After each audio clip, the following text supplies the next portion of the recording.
अस्सलामुअलैकुम, बोलिए खुशामदीद। मैं हूँ शर्जील अरशद और मैं हूँ गौहर इशरत। हेडलाइंस आपने जानिए, बुलेटिन का बाकायदा आगाज करेंगे। खेल के मैदान से बड़ी खबर है।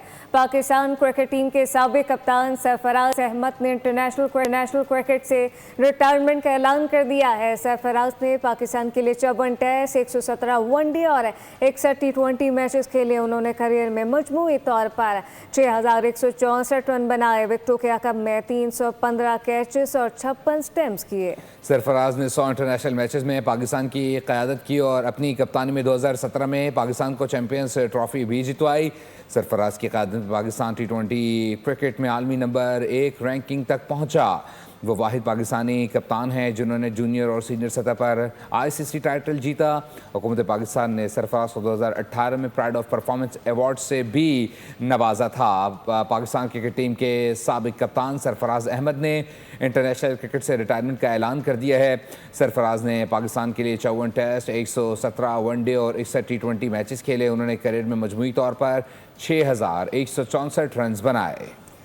पाकिस्तान क्रिकेट टीम के साबिक कप्तान सरफराज अहमद ने इंटरनेशनल क्रिकेट से रिटायरमेंट का ऐलान कर दिया है। सरफराज ने पाकिस्तान के लिए 54 टेस्ट, 117 वनडे और 61 T20 मैचेस खेले। उन्होंने करियर में मजमूई तौर पर 6164 रन बनाए, जबकि विकेटों के अकब में 315 कैचेस और 56 स्टंप्स किए। सरफराज ने 100 इंटरनेशनल मैचेस में पाकिस्तान की क़यादत की है, जबकि अपनी कप्तानी में 2017 में पाकिस्तान को चैंपियंस ट्रॉफी जितवाई। पाकिस्तान के लिए तीनों फॉर्मेट्स में क़यादत करना मेरे लिए ख्वाब की ताबीर था। 2006 में अंडर 19 वर्ल्ड कप, 2017 में चैंपियंस ट्रॉफी जीतना करियर के यादगार लम्हात हैं। इंटरनेशनल क्रिकेट से किनारकशी अख्तियार करने वाले साबिक कप्तान सरफराज अहमद की गुफ्तगू। कहा, हमेशा दलेराना क्रिकेट खेलने और मुत्तहिद टीम बनाने की कोशिश की। PCB का एतमाद और हिमायत हमेशा याद रहेगी। करना चाहता हूँ कि अल्लाह ताला ने जो है वो पाकिस्तान से खेलने का मौका दिया और हर बच्चे का ख्वाब होता है कि पाकिस्तान को रिप्रेजेंट करना है। अल्लाह ताला का शुक्र है कि पाकिस्तान से खेलने का मौका मिला, तीनों फॉर्मेट में खेलने का मौका मिला और कोशिश की कि पाकिस्तान के लिए अच्छे से अच्छा कर सकें। तो आप कह सकते हैं कि 2004 से ऑनवर्ड वहाँ से जो मेरी क्रिकेट की जर्नी स्टार्ट हुई, अल्लाह ताला का शुक्र है वो आज 2026 में हम मौजूद हैं और ये लोग हमेशा क्रिकेट में हमेशा साथ रहे और बहुत अच्छी गाइडेंस दी और शुक्र है कि अल्लाह ताला ने इतना अच्छा करियर खिलाया। काफ़ी बार टीम से बाहर हुए, लेकिन कमबैक इसी वजह से किया कि मोटिवेटेड थे, कोशिश की कि जहाँ भी जाएं क्रिकेट खेलें और परफॉर्मेंस करके दोबारा टीम में वापस आएँ। तो अल्लाह ताला का शुक्र है कि अच्छे लोग आसपास रहे, जिसकी वजह से अल्लाह ताला ने अच्छे क्रिकेट खेलने का मौका दिया। खिलाड़ी का एक टाइम होता है, 2007 से लेकर 2017 की जो जर्नी थी वो बहुत इन आउट होती रही। टीम में आया, फिर ड्रॉप हो गया, टीम में आया, कोई परफॉर्मेंस इतनी कंसिस्टेंटली हो नहीं पाई। लेकिन जब 2014 में जब मेरा कमबैक हुआ और उसके बाद से जो मेरी जर्नी स्टार्ट हुई, वहाँ मेरी अपनी एज प्लेयर ज़बरदस्त परफॉर्मेंस होना शुरू हुई। 2014 बहुत अच्छा गुजरा, 2015 वर्ल्ड कप बहुत अच्छा गुजरा। फिर वर्ल्ड कप के बाद मैं 2 फॉर्मेट की टीम का वाइस कैप्टन बना, वनडे और T20 का। ढाका में बांग्लादेश के पाकिस्तान के खिलाफ आखिरी वनडे में बैटिंग जारी है। मेज़बान टीम के पाकिस्तान के खिलाफ पोजीशन मजबूत हो गई है, जबकि शेर बंगला स्टेडियम में पाकिस्तान ने टॉस जीतकर फील्डिंग का फैसला किया, जो दुरुस्त साबित ना हो सका। मेज़बान टीम के ओपनर ने शानदार आगाज करते हुए 105 रन की ओपनिंग शराकत कायम की। तंजीद हुसैन ने पाकिस्तानी बॉलर्स के खिलाफ जारहाना बैटिंग की। सैफ हसन 36 रन बनाकर शाहीन आफरीदी का शिकार हुए। ईरान पर अमरीकी और इसराइली जारहियत मज़ीद जाने ले गई। तेहरान, अस्फहान समेत कई शहरों पर बमबारी की गई। सहूनी अमरीकी इत्तेहाद के हमलों से शहादतों की तादाद 1400 से तजावुज़ कर गई है, जबकि 17,000 अफराद ज़ख्मी बताए जाते हैं। इसराइली हमले में ईरानी फ़ौज के ब्रिगेडियर जनरल अब्दुल्ला जलाली शहीद हो गए। सहूनी अमरीकी जारहियत से ईरान में 43,000 इमारतें तबाह हो चुकी। अमरीका और इसराइल ने ईरान में खून नाहक बहाना जारी रखा। अस्फहान में मुतादिद मकामात पर बम बरसाए। इन हमलों में 15 अफराद शहीद बताए जाते हैं। इसराइली हमलों के दौरान एक और आला फौजी कमांडर शहीद हो गए। ईरानी फौज ने खबर की तस्दीक करते हुए कहा, इसराइली हमले में ब्रिगेडियर जनरल अब्दुल्ला जलाली शहीद हो गए हैं। हुकाम के मुताबिक वो दुश्मन के हमले के वक्त दिफाई कार्रवाइयों की क़यादत कर रहे थे। ईरान का कहना है कि जंग के आगाज़ के बाद से अब तक मुतादिद आला फौजी कमांडर्स और सिक्योरिटी अफसरान शहीद हो चुके हैं। दूसरी जानब 28 फरवरी से जारी जारहियत के बायस ईरान में अब तक 43,000 इमारतें तबाह हो गईं। सिर्फ तेहरान में अमरीका और इसराइल ने 10,000 इमारतों को निशाना बनाया। जिनमें 43 एमरजेंसी तिब्बी मराकज़ और वहाँ खड़ी 32 एम्बुलेंसेस और 120 स्कूल शामिल हैं। ईरानी हुकूमती तर्जुमान के मुताबिक अमरीकी इसराइली हमलों में 223 खवातीन शहीद हुईं। शहादत पाने वाले टीचर्स और तलबा की तादाद 206 हो चुकी है। बिला जवाब जंग का ज़ोरदार जवाब जारी रहा। ईरान ने इजराइल और अमरीकी अहदाफ पर ताबड़तोड़ हमले किए हैं। सऊदी अरब में F-35 और F-16 तैयारों के मराकज़ को निशाना बनाया गया है, जबकि बताया जा रहा है कि दूसरी जानिब हिजबुल्लाह ने भी इजरायली फ़ौजियों पर रॉकेट दाग दिए हैं। इसराइल में ईरानी हमलों से अब तक 15 अफराद हलाक और 2000 से ज़ायद ज़ख्मी बताए जा रहे हैं। अमरीकी और सेहूनी इत्तेहाद पर ईरानी हमलों की 51 मील है। सऊदी अरब में अमरीकी एयरबेस पर मिसाइल बरसा दिए। कार्रवाई में F-35 और F-16 तैयारों का तरबियती मरकज़ निशाना बना। आज़ारान इनक़लाब ने बताया कि 51वां हमला शहीद अबुल कासिम बाबायान और उनकी ज़ौजा की याद में किया गया। वस्ती इसराइल एक बार फिर ईरानी मिसाइलों की जद में आया। ओलोन शहर में मिसाइल गिरने से आग भड़क उठी। ऐसे में हिजबुल्लाह ने शुमाली इसराइल पर रॉकेट दागे।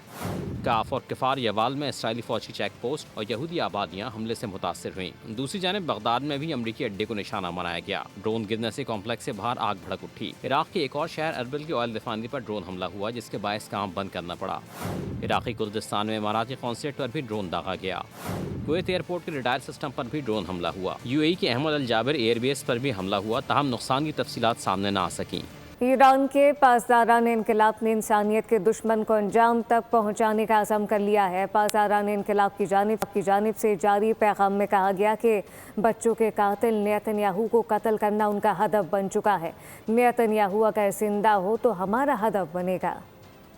सदर डोनाल्ड ट्रंप ने दावा किया है कि अमेरिका ने ईरान को फौजी और माशी तौर पर मुकम्मल शिकस्त दे दी है। उन्होंने कहा कि आबनाए हरमुज़ से तेल लाने वाले ममालिक इस रास्ते की सिक्योरिटी खुद यकीनी बनाएं, ख़ास तौर पर चीन, फ्रांस और बरतानवी बहरिया ये फ़राइज़ अंजाम दें। अमेरिका इन ममालिक के साथ आबनाए हरमुज़ में बहरी गुज़रगाह के तहफ़्फ़ुज़ के लिए ताउन करेगा। यह हमेशा टीम वर्क होना चाहिए। अब दुनिया अमन और इस्तेहकाम की तरफ बढ़ रही है। ईरान पर अमरीकी सहूनी जाहिरियत में बरतानिया भी किरदार अदा करने के लिए पर तोलने लगा है। बरतानवी अखबार दी टेलीग्राफ की रिपोर्ट के मुताबिक बरतानवी वज़ीर आज़म सर कियर स्टारमर मशरिक़ वस्ता में हज़ारों इंटरसेप्टर ड्रोन भेजने पर गौर करने लगे हैं। रिपोर्ट में वाज़ेह किया गया कि फ़ौजी हुकाम इस बात का जायज़ा ले रहे हैं कि ऑक्टोपस नामी इंटरसेप्टर एंटी ड्रोन सिस्टम को मशरिक़ वस्ता में ईरान के ख़िलाफ़ इस्तेमाल किया जा सकता है या फिर नहीं। ये इंटरसेप्टर बरतानिया में तैयार किया जाता है और पहले ही यूक्रेन को रूस के खिलाफ दिफा के लिए फराहम किया जा चुका है। अमेरिका में आज़ादी सहाफ़त ख़तरे में पड़ने लगी है। ये खदशात नए हुकूमती अहकामात के बाद सामने आए हैं। फेडरल कमीशन के सरबराह ब्रेंडन केयर ने नशियाती इदारों को ख़बरदार किया है कि ईरान से मुताल्लिक जंग की गलत इतलात नशर करने पर लाइसेंस ख़तरे में पड़ सकता है। यह बयान डोनाल्ड ट्रंप की ईरान पर तनकीद के बाद आया, जिस पर सियासी रद्द-ए-अमल भी सामने आया। डेमोक्रेट्स और सहाफ़ती तंजीमें कहती हैं कि इससे प्रेस की आज़ादी और को ख़तरा लाहक है।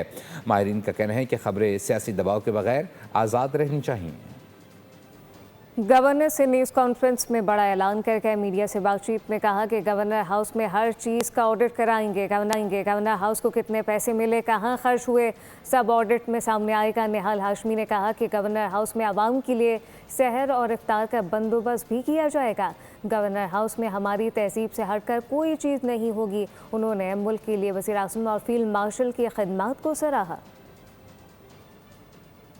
करेंगे और इफ्तार भी यहीं पे करेंगे इंशाअल्लाह। ये यूनिवर्सिटी, ये कॉलेज, ये इंस्टीट्यूट, ये दर्सगाह, ये पाठशाला, ये मदरसा ईद के बाद रवा दवा है। यहाँ की हर चीज़ की ऑडिट करेंगे आप, एक एक चीज़ की करेंगे ना। प्राइम मिनिस्टर साहब के बड़े वाज़ेह अहकामात हैं। हम सिंध के चप्पे चप्पे को जो उसका हक है वो देने की पूरी कोशिश करेंगे। जो सिपाह सालार हैं, फील्ड मार्शल सैयद आसिम मुनीर साहब, वो आप और हमारे जैसे घराने से ताल्लुक़ रखते हैं, जिनके घरानों में सिखाते हैं पाकिस्तान के साथ टूट के प्यार करो, जिनके वालिदैन सिखाते हैं मेहनत कैसे किया जाता है, और उनके तो वालिद सिखाते ही थे। इस्लामोफोबिया के खिलाफ आलमी दिन पर पाकिस्तानी क़यादत एक पेज पर नजर आई। चेयरमैन सेनेट, वज़ीर आला पंजाब, अमीर जमात इस्लामी ने इस्लाम मुखालिफ प्रोपेगेंडे से मिलकर निमटने का अज़म ज़ाहिर किया। कहा इस सिलसिले में इज्तिमा के साथ इनफरादी कोशिश भी ज़रूरी है। सब्सक्राइब करें और बेल दबाएं ताकि कोई खबर रह न जाए।